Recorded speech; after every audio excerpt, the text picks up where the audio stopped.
Price of Fear. Brought to you by Vincent Price.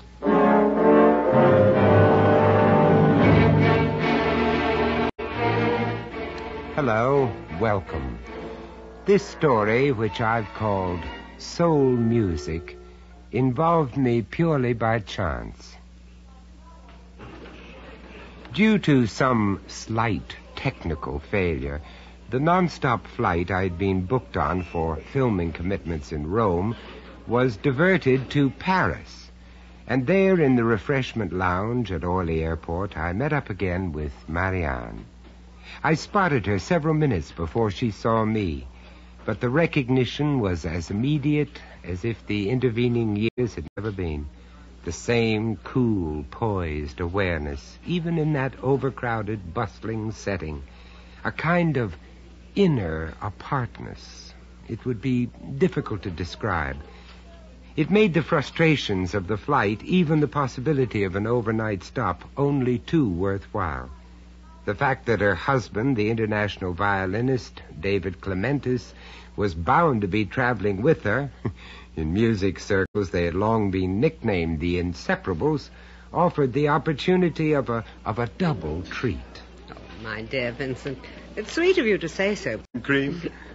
Thank you. Well, then, out with it. How's the maestro? Oh, David's fine. Well, more to the point, where's the maestro? Well, let's face it, the old crowd always referred to the two of you as the Inseparables. The Inseparables? Oh, yes. Yes, they did, didn't they? No, don't tell me. You've got him lurking underneath the table. Stradivarius tuned and at the ready. Or what's it to be, romance or a touch of chichonia? Oh, David came on ahead, an earlier flight. Oh? Well, no, nothing mysterious. Partly business agents, an impresario. Well, you know the whirl. Besides, he's never appeared in this particular hall before, and in violin circles it's got a reputation as a dead house. He suddenly got a bit jittery about the acoustics. Typical David. Huh? Oh, well, always the perfectionist. Yes. Yes, he was, wasn't he? Marianne, you all right? Yeah, well, I'm fine. I'm just a bit tired, but I'm fine. Global Air regret to announce the cancellation of their Flight 108 to Rome. Passengers are requested to report to the inquiry desk for details of overnight accommodation and alternative bookings for the continuation of their journey. Well, that settles it, doesn't it? Mesdames, messieurs, Well, what could be Global Air nicer? a A night on the town in gay Paris, all courtesy of good old Global Air. To begin with, you can wangle me a ticket for the maestro's concert, even if it does mean swinging from one of the chandeliers. Oh, but No, I insist, and afterwards I'll come backstage, whisk him away from the backslappers, and carry the pair of you off to a secret little bistro I've been saving in Montmartre. Food before decor. And just the three of us. Oh, but surely, if you've got an early morning flight to catch... Marianne, is anything the matter? It's almost as though you'd rather I stayed well clear. No, it's nothing really. Nothing in the world. It's really wonderful seeing you again. You think the same will go for David? David? Well, of course. Why should it be otherwise? My ticket for the concert was waiting for me at the box office, as promised. The attendant handed it across coolly. No, almost contemptuously.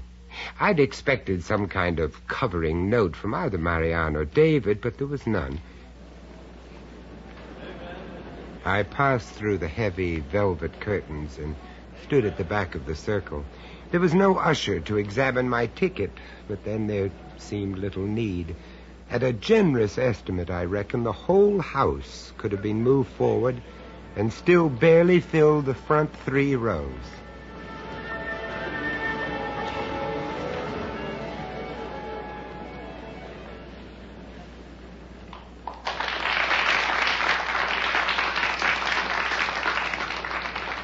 Their mild enthusiasm proved premature. Sufficient to say the performance was a travesty. The adverse notices completely justified. But it wasn't until the interval, grateful for my oversized cognac in the crush bar that I tried to grasp the cause, the reason for what I'd just witnessed. I settled for one word: contempt.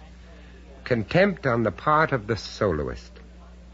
It summed up his attitude and performance exactly. Even visually, the violinist at the center of this indifference was a grotesque of the David Clementis I remembered. The soloist whose charm and superlative talent had won hearts and critical acclaim in every major concert hall in the world.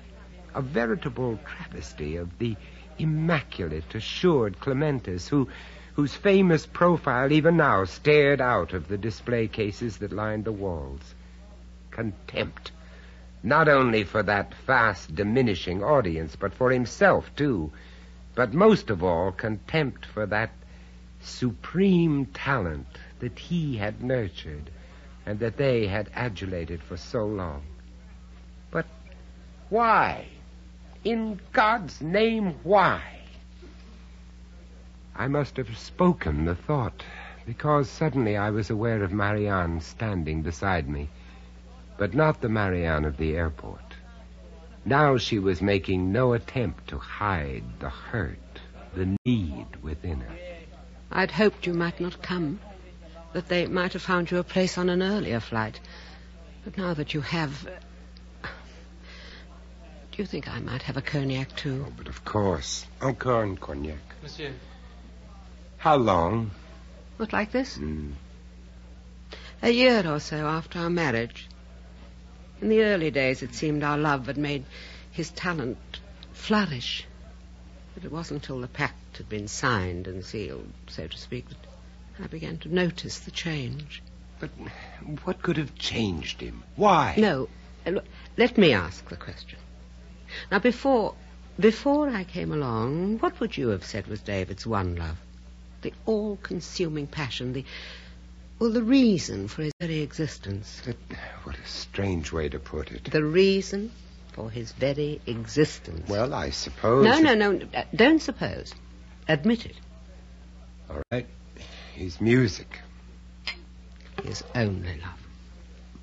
It had possessed him from the very beginning, exclusively, uncompromisingly. He had no life beyond the rehearsal room or the concert platform. The demands made by this God-given talent was all that he'd known until we met and loved. And I taught him to share my world, other interests, other people, other places, and therefore I displaced the total dedication, the exclusiveness of this talent. I broke the absolute stranglehold of whatever power had possessed him before. Possessed? Why do you use the word possessed? It's a strong word, isn't it? Yes. In the Dark Ages, they applied it to witches and warlocks and burned them at the stake, didn't they? You know, it's a word we hardly ever use now. We prefer to skirt the issue. But the talent David had possessed him as surely and as completely as any demon. The only difference was, in his case, there could be no exorcist. None. God knows we tried. But the talent had exclusive rights, you see. It possessed him from within, his very soul. And when I'm around, as long as I'm around, it destroys him from within and leaves him, well, the broken doll that you saw standing there tonight. You know, Marianne, the ancient Egyptians believed that the soul was a very real, substantial thing, that it had an actual physical location, just like any other organ, the heart, the liver, the spleen. They tried to locate it, to preserve it, to sanctify and deify it in their Coptic jars. A couple of thousand years on, and we're only too anxious to deny its very existence. But it's there, all right. In David's case, it's in his hands. The soul talent is locked in his two hands, in the fingers, that through his music can create a heaven or a hell, not only for himself, but for anyone who dares to interfere with it or displace it. I tried, but I failed. Failed? But you've done so much for him. How could you have failed? Well, David admits it, too. Just now you witnessed his public admission. As surely as any warlock suffering from the tortures of the Inquisition, waiting for the fires of hell to be lit and the agonies of hell to begin. But if what you say is true... Well, I know it to be. That's why I'm leaving him, Vincent. Leaving him? Don't you understand? I have no choice. I can't watch the doll dance. Not once, but over and over again. Open to the scorn and contempt of anyone who chooses to pay the price of admission. I can't afford to pay the price of admission any more. You desert him to this force? It's his only chance. It's a fair exchange. My misery for the price of his salvation. Well, I'd better get on. No, don't go back. You needn't. He doesn't know you're here. And if he did? I know he'd not expect it. But of course I damn well expect it, my love. A straightforward case of rally round the flag, isn't it, Vincent, old buddy? Oh, you know, David, that... Mark you, the ralliers are lying a bit thin on the ground this season, but then that's only to be expected, isn't it? Well, damn you, isn't it? Oh, darling, there's no need. There's every need. Oh, dear. Oh, dear, the well seems to have run dry. I'll ring through. Well, the bar will be closed, but I'm sure if you would try using your personal charms... Please, Marianne. Very well, David.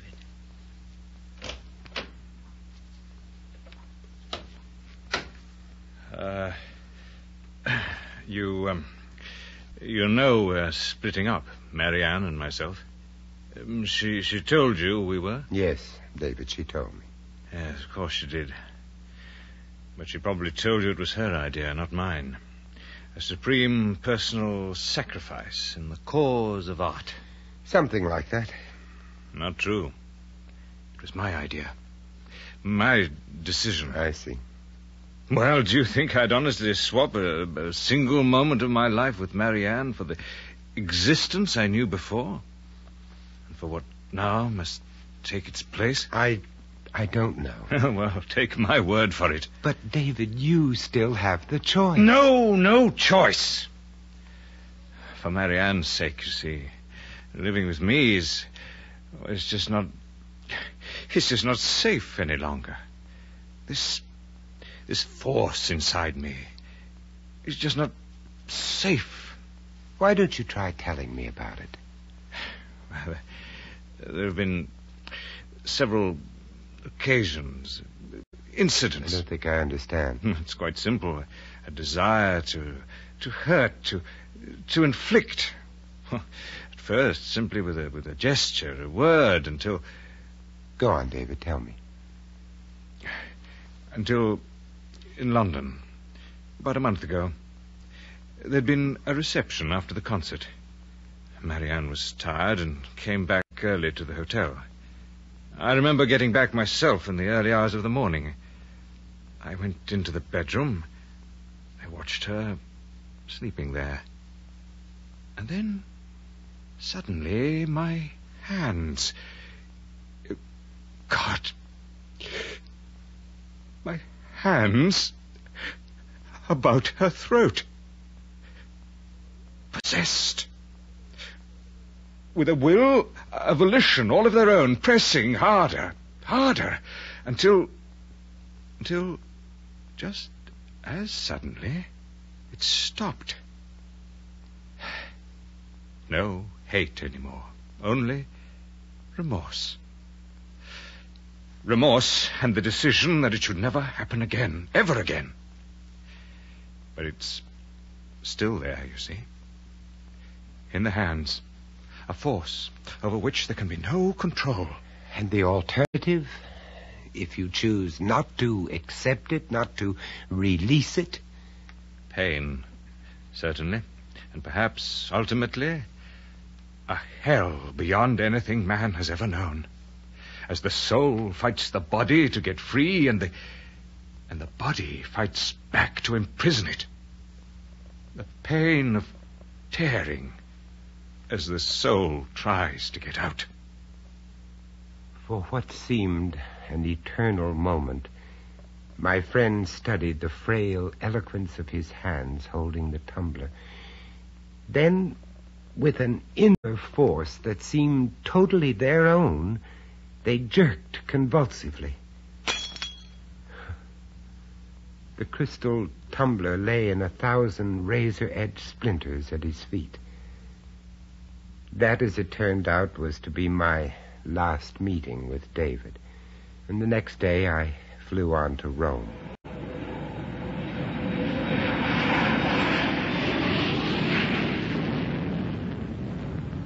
But I did hear from Marianne.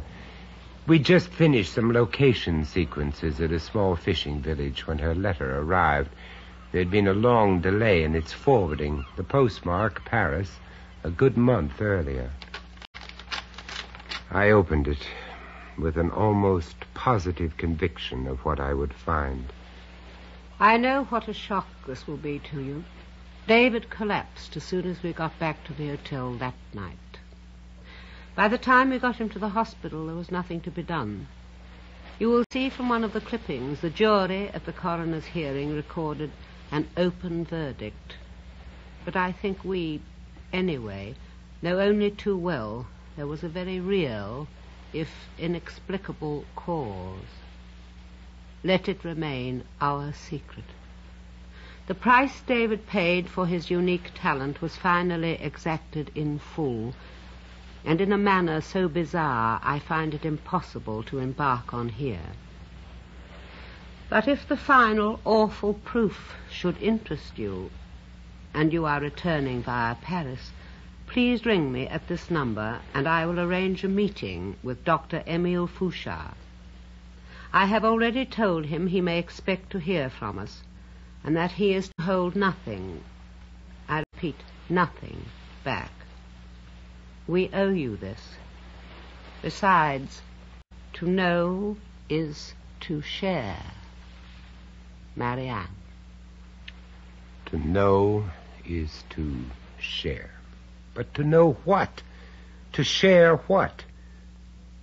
What was it that eventually persuaded me to do exactly as Marianne asked?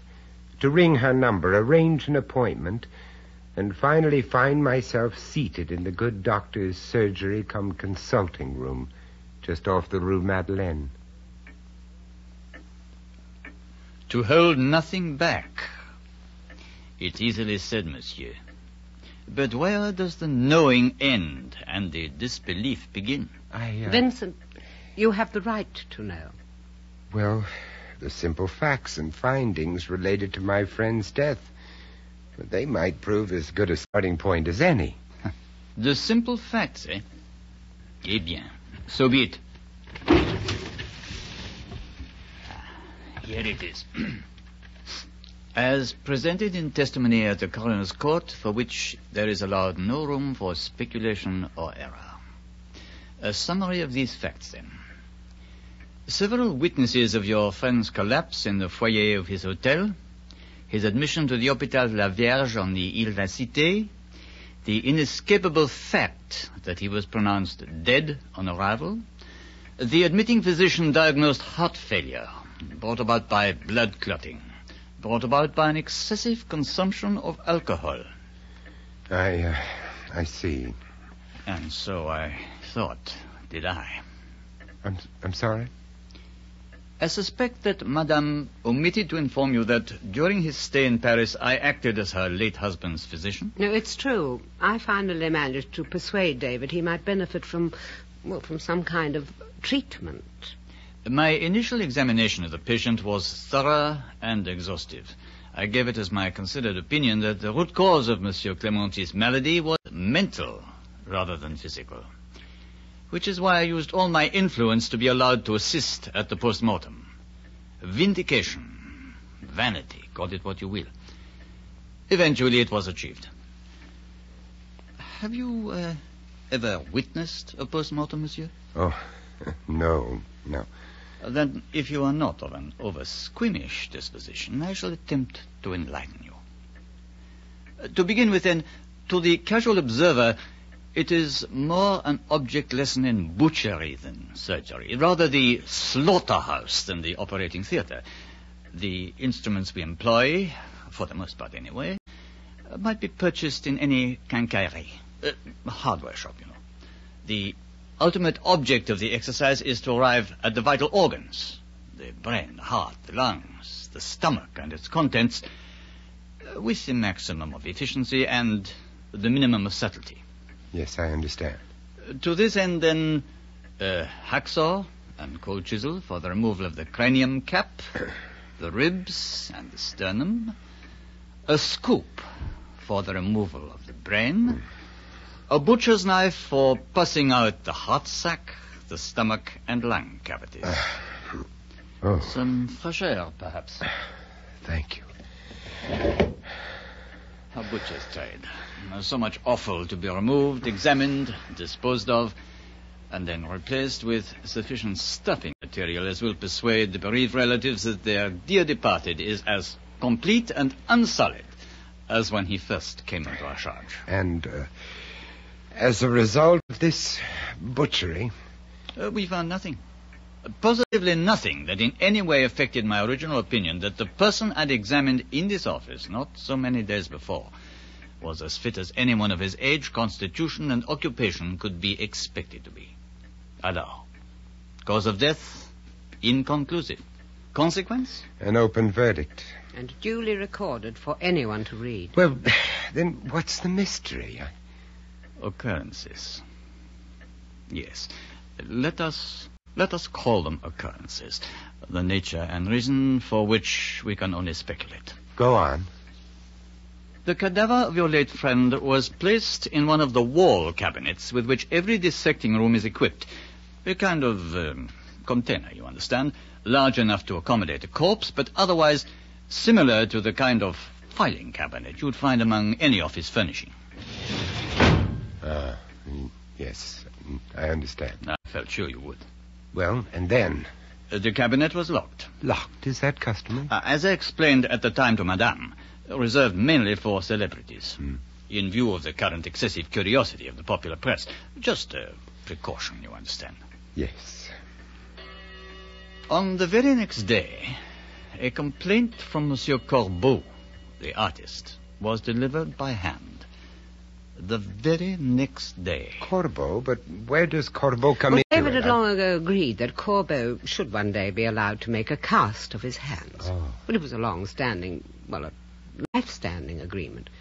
When he read of David's death, he asked if I now had any reason to refuse that request. And? Well, no reason. In fact, it gave me a kind of comfort, a memento for posterity.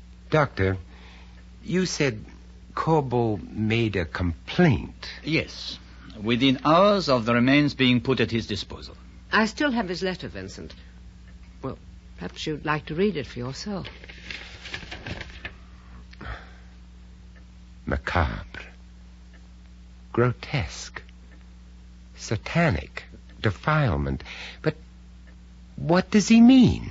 In that, too, you must judge for yourself. But first, I must stress that at no time, not right up until the locking of the cabinet, had we dissected or performed any pathological examination on the hands of the deceased. We had no reason to. They would have told us nothing. Some photographs. These taken before the cabinet was locked. Yes, I see palm to palm, total repose. And these taken immediately after the complaint of Monsieur Courtauld had been received. To know is to share, Vincent. You'd never have recognized them for hands. They'd been severed. No, they'd been torn away from the rest of the limb. Each joint cracked, the flesh bloated and pistulated, as though all the time, during the hell-like ritual of that post-mortem, as the surgeon butchers went about their casual ritual of carving, hacking, and scooping, the living soul captured within was screaming for escape. A living hell. To lie on a marble slab, eyes expressionless, unblinking, tongue mute, grotesquely protruding through the cavern of the larynx, simply lying there, knowing it, experiencing it, waiting only for the tortures of the hell to stop, for the chance finally to break free, and for the soul music to begin. To know is to share. I made my way back to the hotel. It was raining. At a corner, a street musician sawed forlornly away on his violin. He seemed surprised at the charity I dropped into his cap. But there was no joy in the tune he played.